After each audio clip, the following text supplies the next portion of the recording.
Hello everyone, welcome to the Jerome Beef Farm. This video is going to be a little bit different.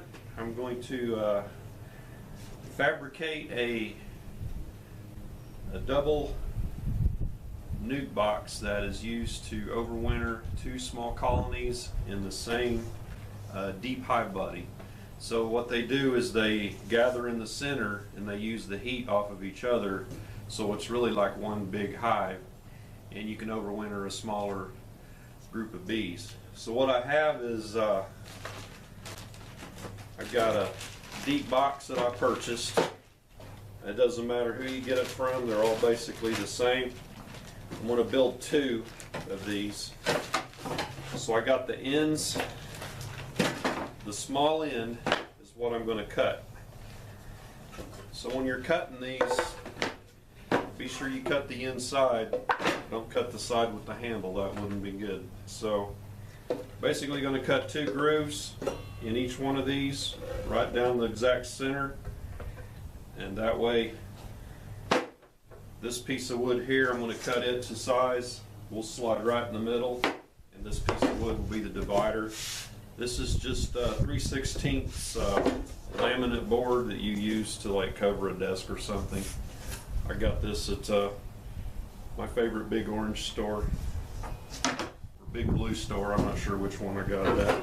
Anyway, I had my dado blades out to cut a 1/4 inch groove, and I looked at that and I go, well man, wouldn't it be a lot easier if I just cut two saw blade widths and I'd get the same thing. So I'm not going to put my dado blade on, I'm just going to measure, draw my line, make my cuts, scoot my fence over 1/16 of an inch, and just keep ripping it until I'll test it with this board until it fits.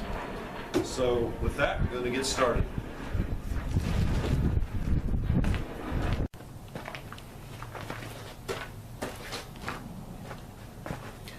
Okay, I got my saw blade depth at 1/4 inch. Got my fence set up to 8 1/16, which is about a 1/16.5 off center to one side. So what I'm going to do is I'm going to cut them all right here. I'm going to scoot the fence that way another 1/16 or 3/32, and make the second cut to get the proper width.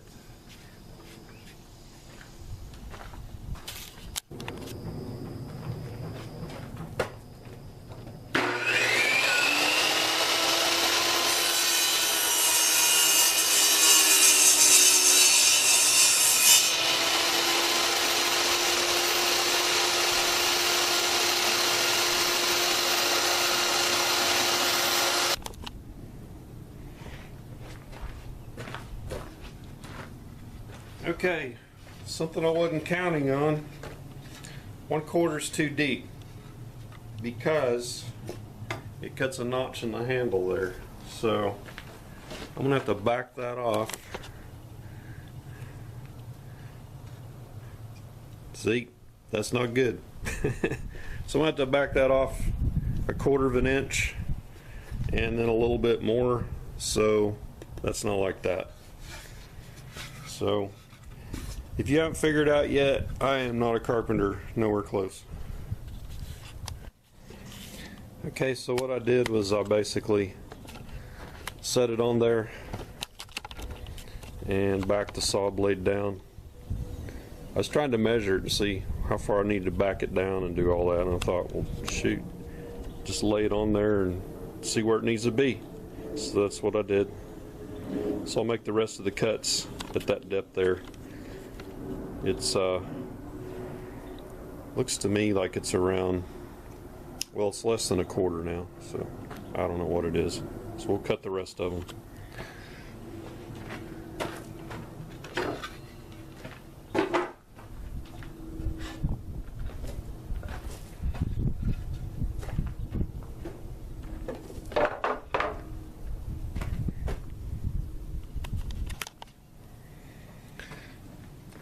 So something else I thought of,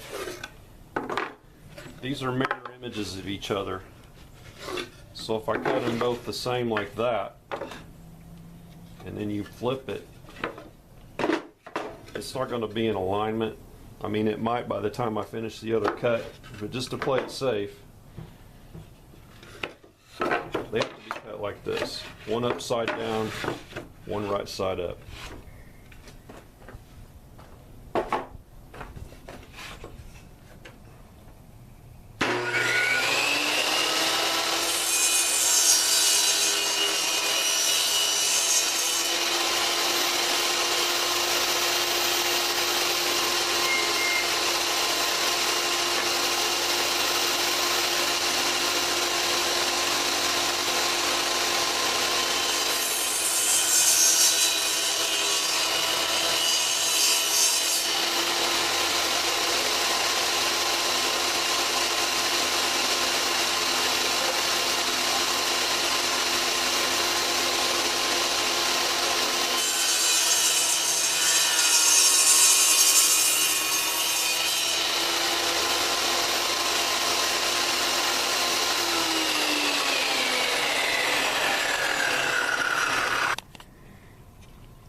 Okay, you can see how the grooves are in alignment.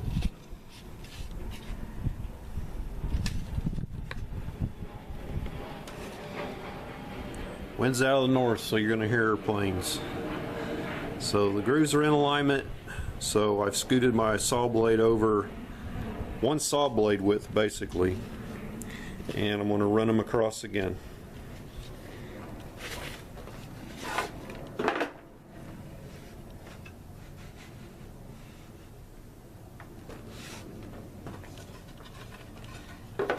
Make sure I'm doing the right side.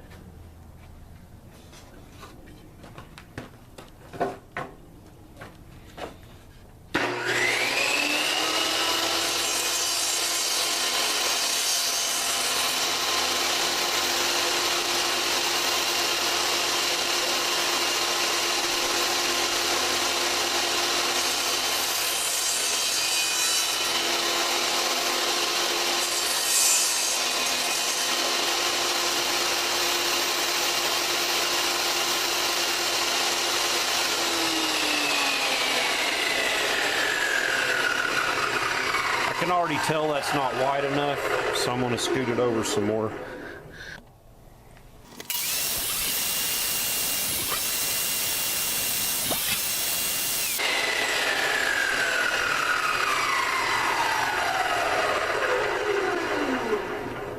My blade has moved some. It's cutting through. Crank it down.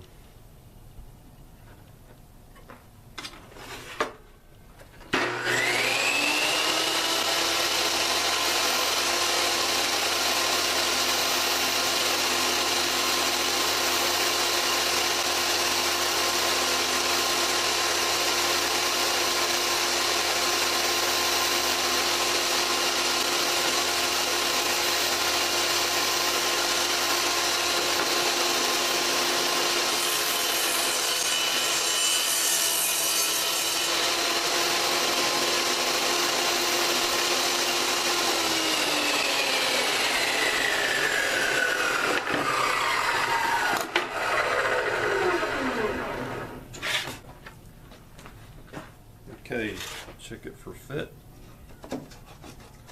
It's perfect. It's loose enough it'll move and snug enough it'll hold it. So hopefully they're all that way.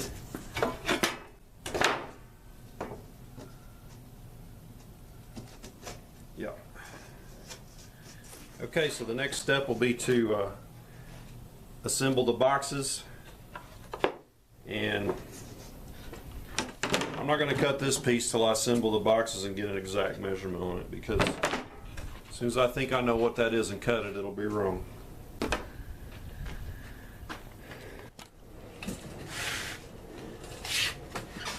Okay, the hive boxes that I use have pre-drilled holes, so I don't use an air gun. I just buy galvanized nails. I think they're 2.5 inches long. And it takes 3 whacks with a hammer and they're in there. So, and they're sturdier nails than the air gun nails. I have used an air gun on these before, and what happens is, you know, you don't want to hit the hole with an air gun because it goes too far through, or so I would always go next to it, and it leaves another hole that you got to fill in with some putty, so, or the glue. So I don't use that anymore. So I'm going to go ahead and glue these and get them assembled. Always be sure your handles are on the same side.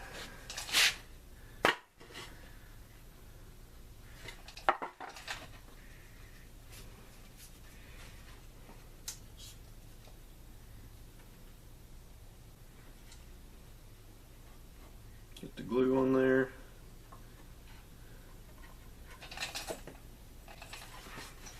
Always smear it around.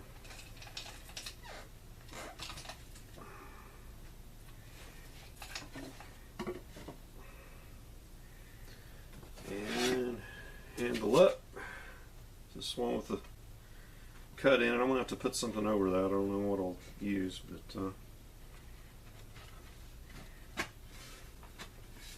this will also be a good product review for Mann Lake boxes.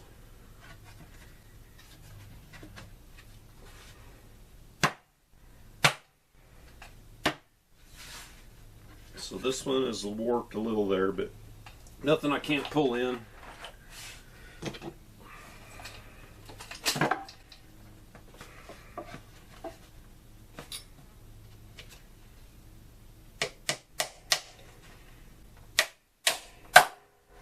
My grandson helps me. We have a contest. He'll do one side, not the other, so you can nail them in the fastest.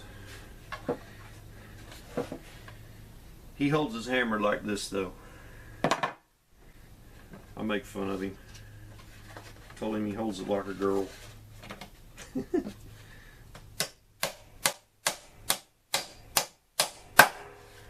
He's pretty tough, though.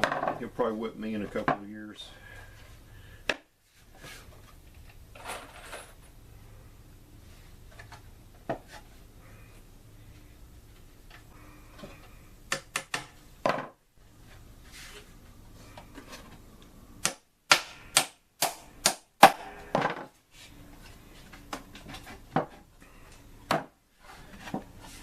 See, this one's the opposite. It's bowed that way. So I'm going to have to push it in best I can.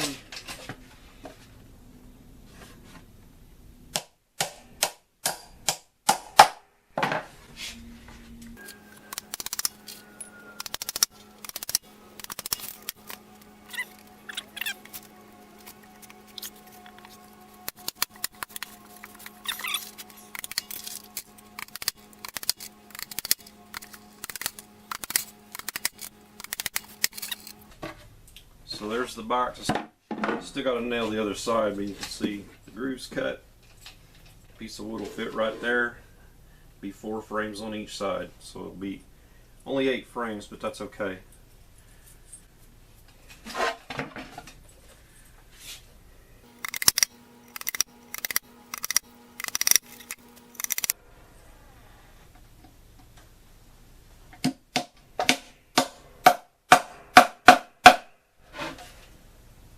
Almost all of the boxes I have are Mann Lake. The ones that aren't, I made myself. And I've only had trouble with 2 boxes from them. And the finger joints were off a little bit, and it made when you set it down, it would wobble. So I contacted them, sent them a video of how much it wobbled.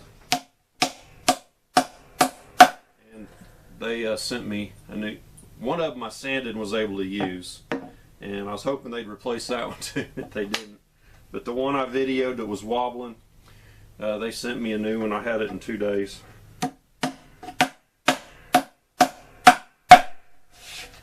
And I wound up sanding that one down, and I used it anyway, but it's not quite right, but it's good enough. These are the select grade, or not, It's not the highest grade, but the one below that you can buy them in lots of 5. So they say they will have some knots, but they will be solid, which they are. I think the select grade has no knots, and you pay more for that, obviously.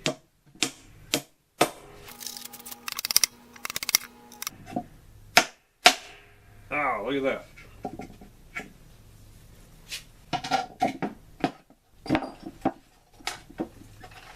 So I'm going to get a drill and drill that. I've had that happen before.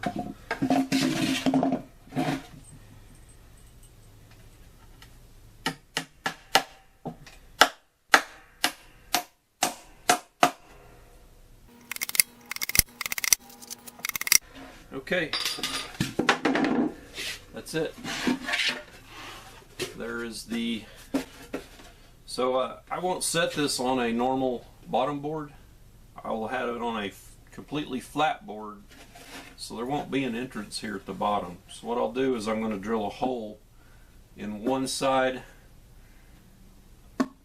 for the entrance and exit. I've got these little metallic discs that you can rotate to close it, vent it, or open it. I'll put one of those here, and then for the other one I'll put on the opposite side on the back. That way the bees don't get confused on which side is theirs as they're coming and going. So they won't use an entrance bottom board. So this thing will sit flat on a flat board, and I haven't decided if I'm going to use a migratory cover or what, but it has to seal where that inner cover is, or that inner divider goes all the way to the top. So it has to cover that. So, and I might put some feeder holes in whatever I put up there as well.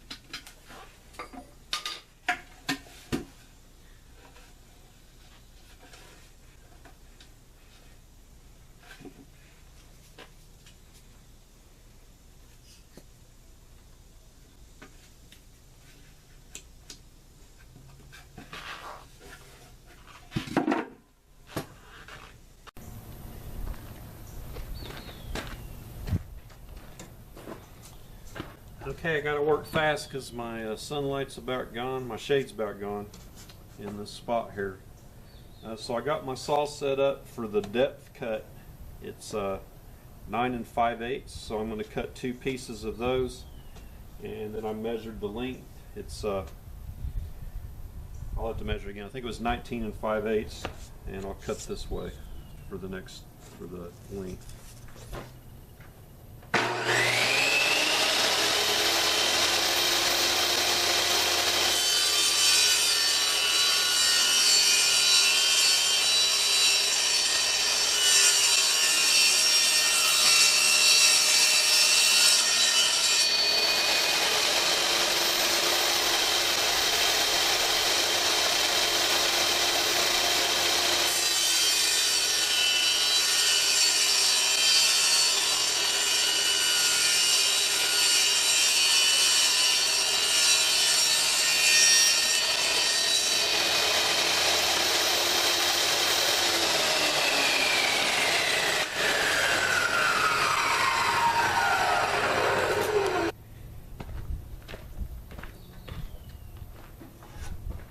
Okay, I measured again, and it's 18 3/4.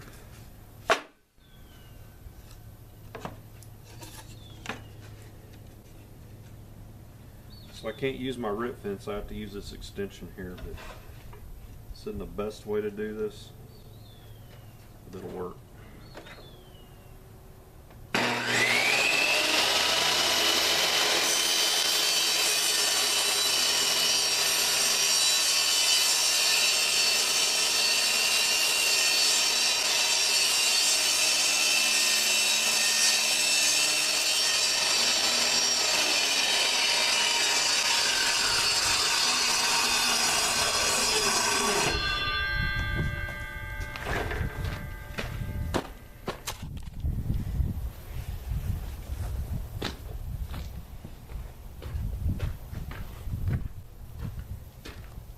Okay, moment of truth. Got my 2 pieces.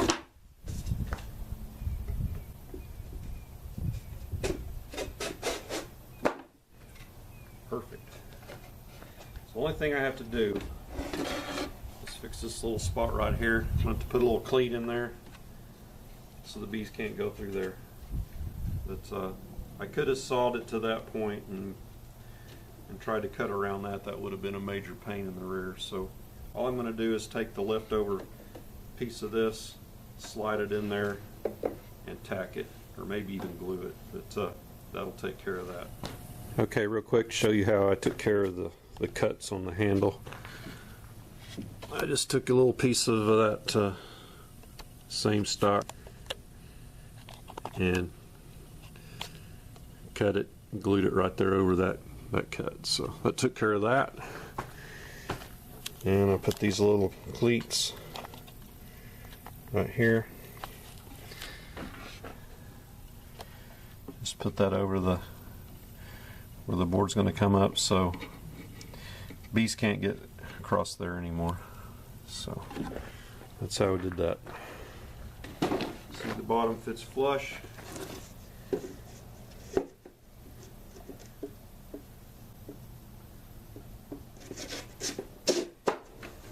And I'm going to have to fix this handhold here somehow, or I cut into that. Anyway, so like I said, I can't use a normal bottom board or a slatted rack or a bottom board like this, because see, the bees could go on either side here. I guess one thing I could do is put an entrance reducer here to where it's blocked off, and that would work, and I could use the regular bottom. So maybe that's what I'll do.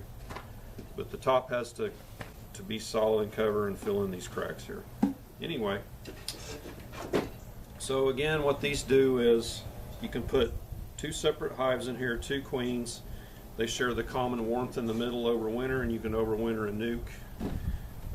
If you don't live in Mississippi or Alabama, like some of our favorite beekeepers do, or Louisiana, they don't have to worry about things like that. But here in Oklahoma, it gets down to 0 degrees sometimes for 2 or 3 days, and your bees will not survive if they don't have a big enough cluster. So this makes a half-size cluster like a full size, and you keep your honey on the outside and your brood frames in the middle. And that's how that works. If you have any questions, put them below, and I'll see if I can get back to you. And please like and subscribe my channel. Hit that like button there, and trying to get my subscribers up almost to 50. So I appreciate it if you'd subscribe, and I'll see you on the next video.